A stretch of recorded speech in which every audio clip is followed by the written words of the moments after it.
What's up guys, Jason Dye back here with another episode of Commentate My Races. This is the series where I commentate my own races.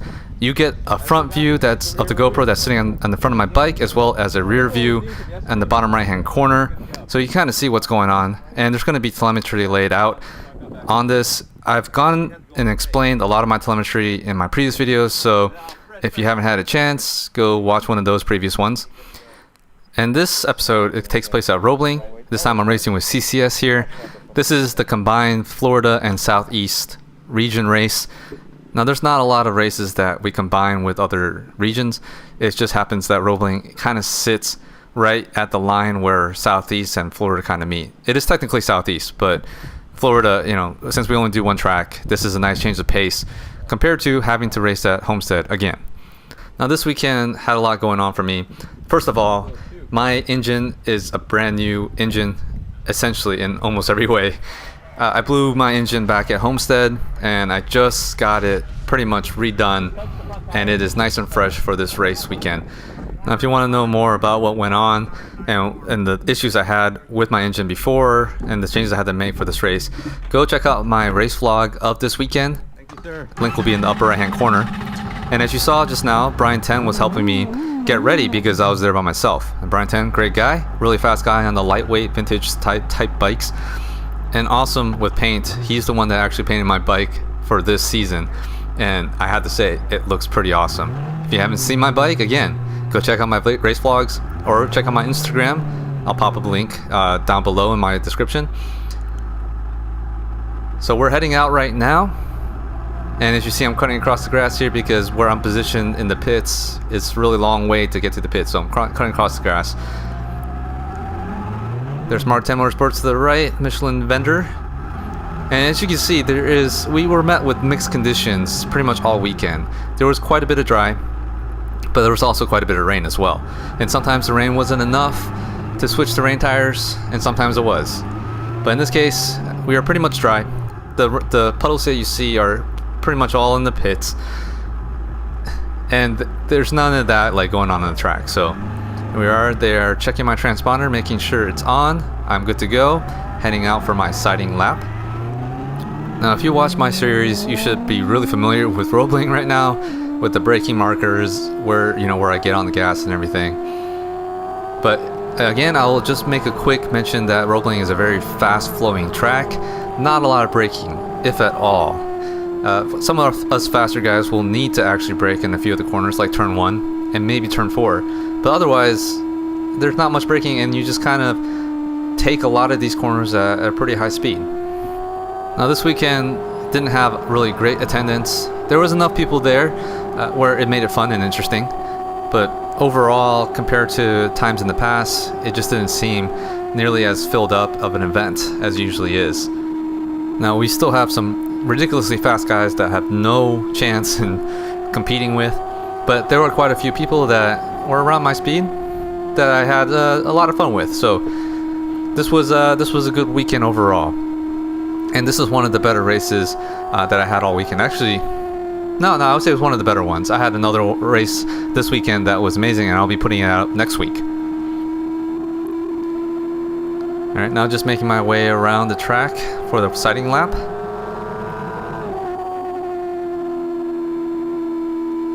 Here we are to the last final corner. Really bumpy, still really bumpy. I mean, I guess this is not going to change. It could only get worse unless they resurface it, but they're not doing that anytime soon, not to my knowledge. So here we are rolling onto the grid. Grids are pretty small this weekend, like I said, because attendance was rather thin.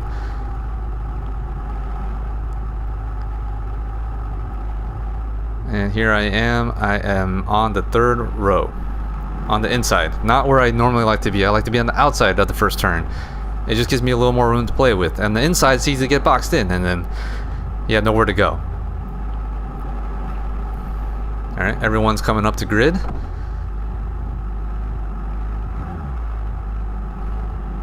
You can't see the person holding the flag or holding the board and the flag.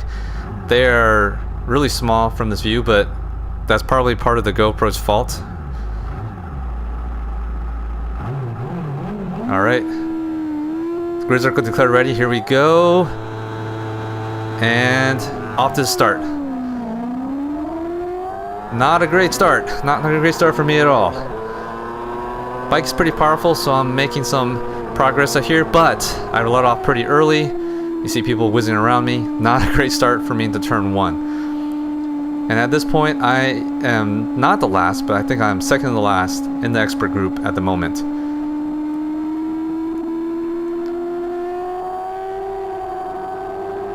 And this is another one of my faults, I guess. One of the things I struggle with is the first lap. I don't really feel comfortable just pushing it straight into the first lap unless I'm in the front row. It's kind of tough because, you know, at this time we're not really sure of the conditions. It is cloudy, the track may be kind of cool, the grip might not be there.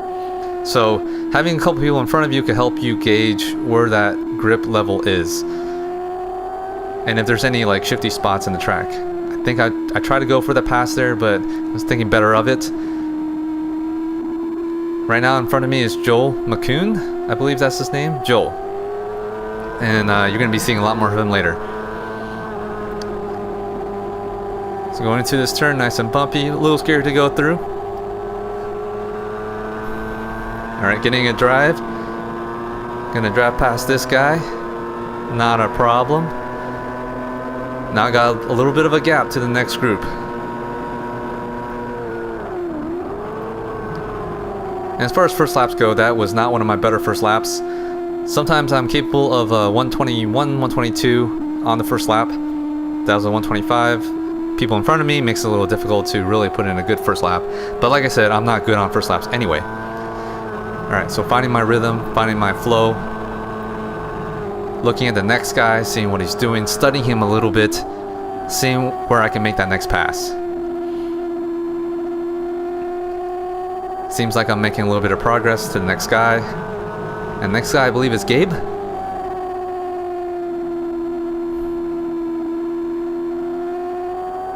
Alright. And last, going into turn 7. Guy took one of the other guys on the outside. So that's Gabe in front of me, and in front of him is Brad Gordon. Brad Gordon was struggling all this way. He hates this track for some reason. Can't do that well. But he got a better start than I am, so right now he's in front of me. So I gotta try to get in front of him. Alright, back on the front straight. I am close enough to get the draft. Now I have a 2-person draft. Oh, look at that power. The engine is running strong. Now it's not as strong as it could have been. But hey, just passed 2 people on the power.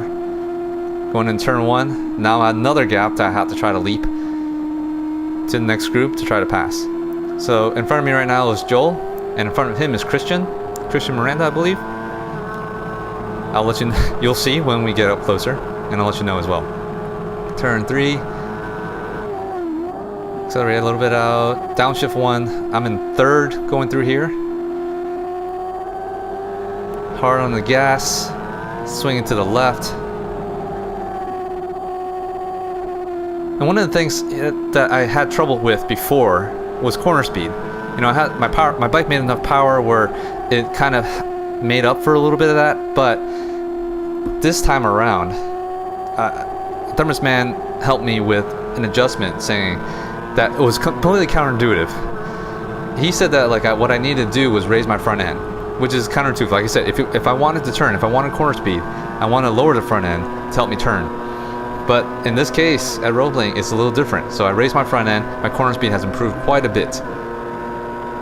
Alright, 16.290, that was better, or that is right around my best time last time I was here with FMRA. I am making some progress to the next group. Looks like Joel got around Christian.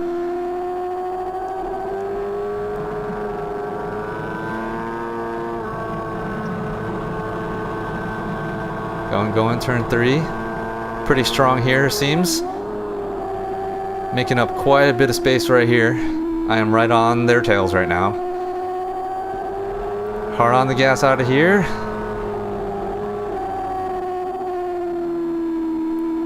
As you see, corner speed has improved. I am right up there on him right now. And I go in this corner. Give him a little space. Not sure how he really takes that turn, so going to study him for this lap. I have 25 minutes total And so I have a lot more laps to go. I have plenty of time to make up. Last corner. Again, give him some space here because this is a bad place to get in an altercation. Because this is a really fast turn. Alright, hard on the gas. Into the draft. Flying by Christian. Now his bike's kind of underpowered as a CBR. Completely stock. No work done to it. Maybe a power commander if that. Alright.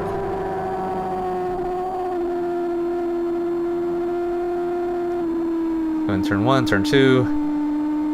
Got some good corner speed here. Christian is sticking right there. He's not letting me get away right away. Turn 3, back on the gas right around here. Then shut off, downshift 1 in the third. Now I'm right up there with Joel.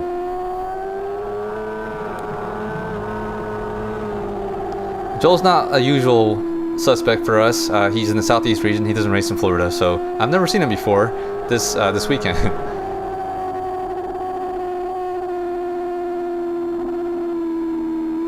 Alright, sticking with them. On the gas. Alright, so I'm gonna, in this lap, gonna tell you a little bit more about how I ride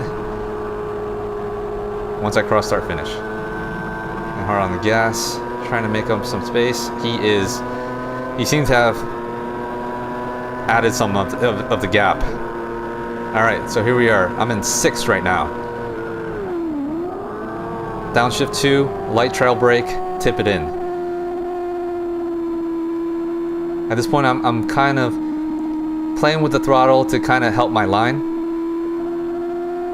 Back on the gas. I'm in 4th still at the moment. Turn into here. And then back on the gas. Shut off downshift 1, then the 3rd for turn number 4. Once I can see the exit, I'm back on the gas as almost as hard as I can.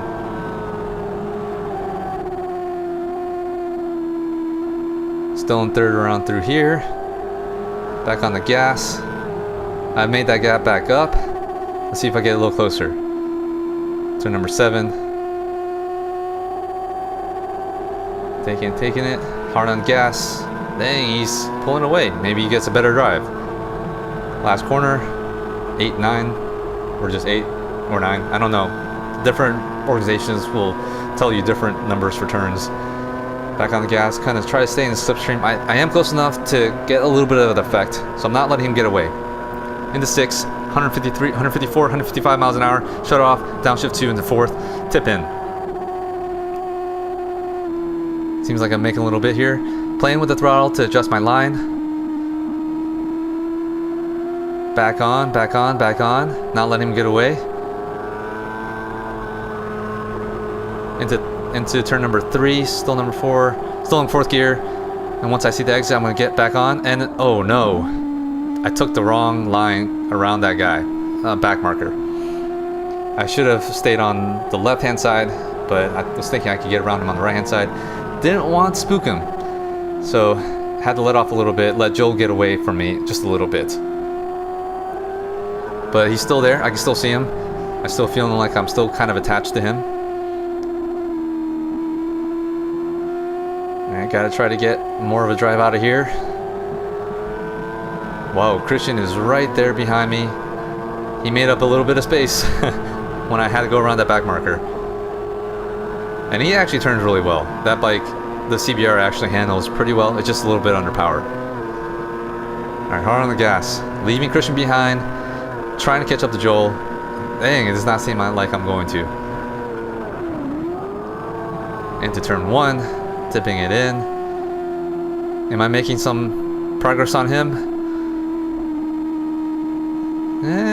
Seems like I am. If a little bit. Back hard on the gas. Let's go. Turn number 3. Just roll off just a little bit and then back on the gas. When you see the exit, then shut off, downshift 1.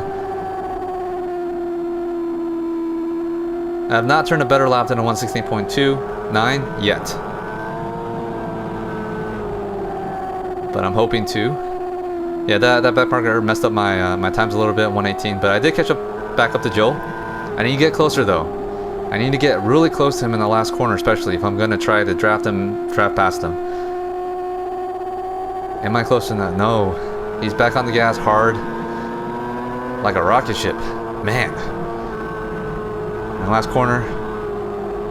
You see, like, I'm getting a little closer, maybe? Not really. Alright.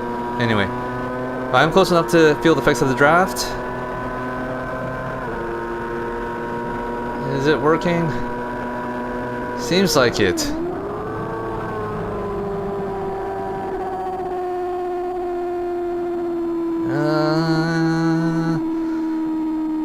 Alright.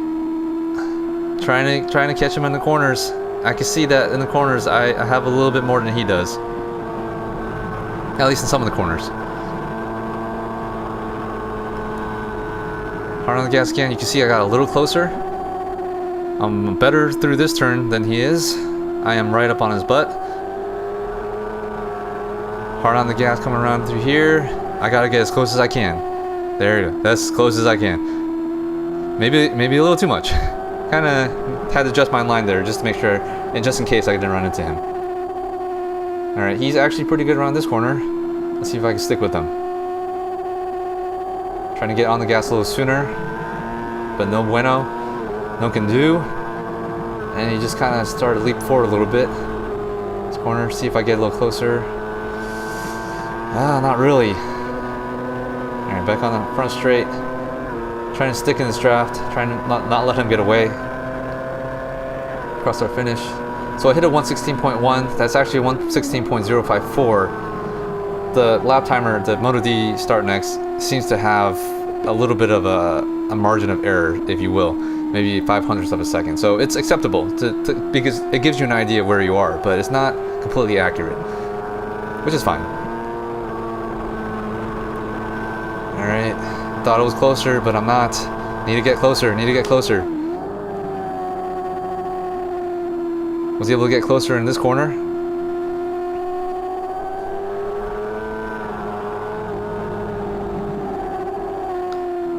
Able to get closer in this corner, maybe? Yes. The GoPro kind of skews your sense of distance a little bit. He's actually closer than he looks to the screen because this is a really wide angle, so things are a little distorted. Hard on the gas. Man, he just takes off. Alright, last corner.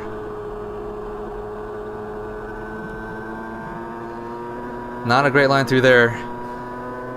So I wasn't able to make any progress on him there. Trying to stick in the slipstream here, but he might be a little too far away for that. Trying to go a little later on the brakes in turn 1. I could probably go even later if I wanted to, but when you're going that fast, oh man, it's just kind of scary to just really push your brake markers.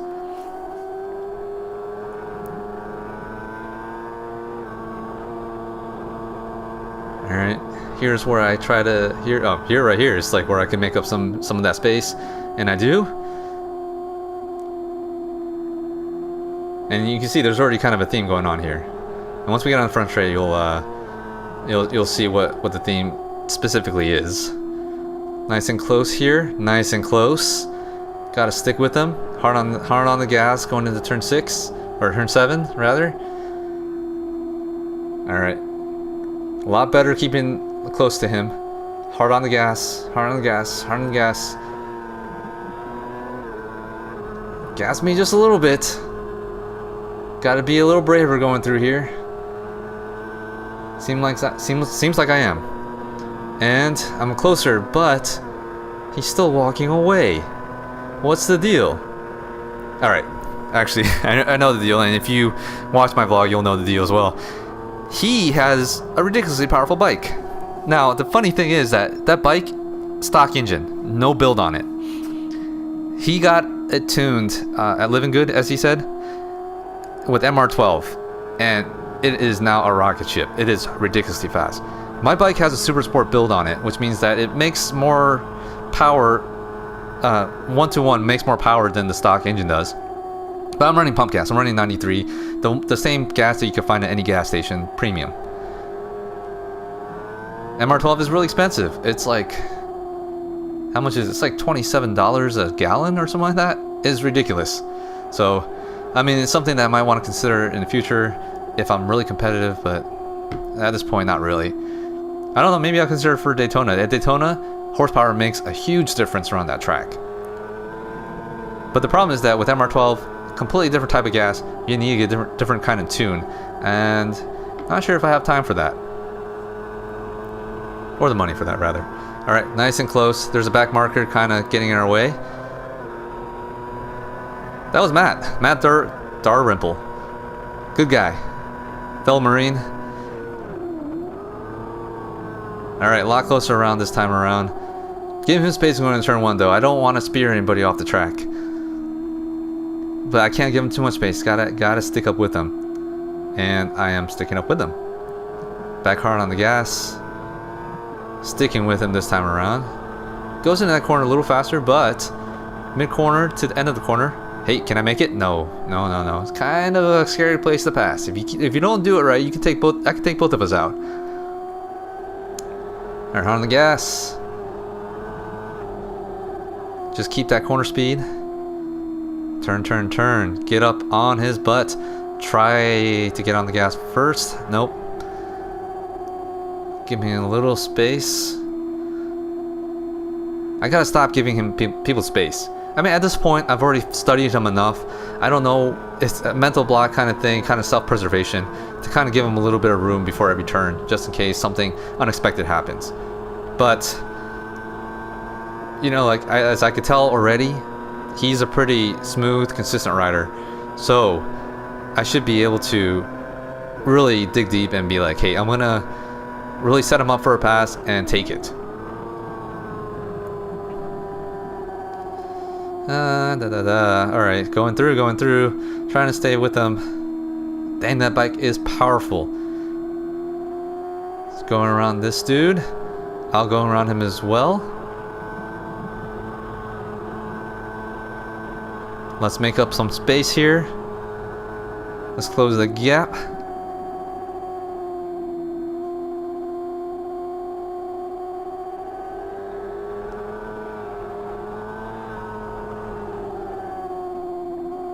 Still practicing to get around him around this corner. I think this is where it's gonna have to happen, because I can't get him on the front straight. I can't get him on power, and I can't get him into brakes into turn 1 because he's, by that point, way too far away.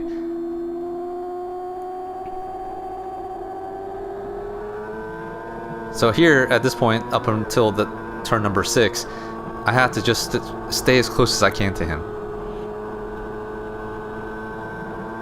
Try to square off the corner a little bit, but makes no difference because this bike doesn't care. And in my vlog, I also mentioned that like my bike isn't making optimal power right now. It's still pretty strong, don't get me wrong, but what I had to do was add like 5% fuel indiscriminately to the top end because of the changes of the ECU flash. I was supposed to, after I flash my ECU, retune the bike to make sure that I'm running the right fuel ratios, that I'm getting the most out of the flash. I did not. And so it was probably running too lean, something that may have destroyed my engine, and I had to rebuild it because of that. So to try to protect my engine a little more, just running it a little richer, a little more gas, especially on the top end, because that's where the main change of the ECU flash happens. It opens the butterflies from 85% to 100%. Because stock ECU on the R6 does not open. Oh, do I make it? I make the pass. Set them up. Practice. All right. Now I gotta try to run away. I have this in my mind. I'm like, oh, gotta go. Whoa. Okay. Rear kind of like lost. I got lost the rear on that one a little bit, trying to get away from him. But did I put enough space to him to make sure that I could stay out in front of him for this turn number 1? Go. Oh man, you see him crawling. Oh dude, he is fast. And okay, I can't. That bike is, wow.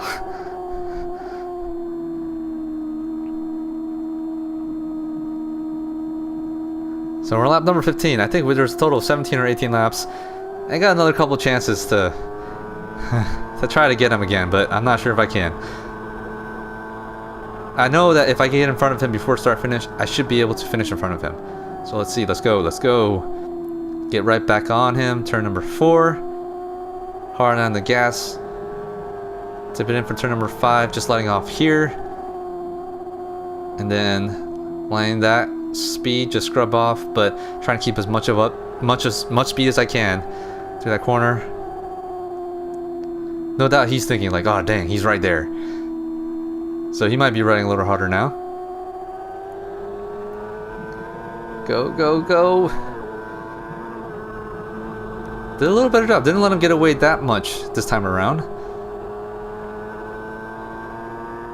Closing gap a little bit, but once he gets back on the power, it doesn't matter anymore. I'm not trying to make excuses, but dang.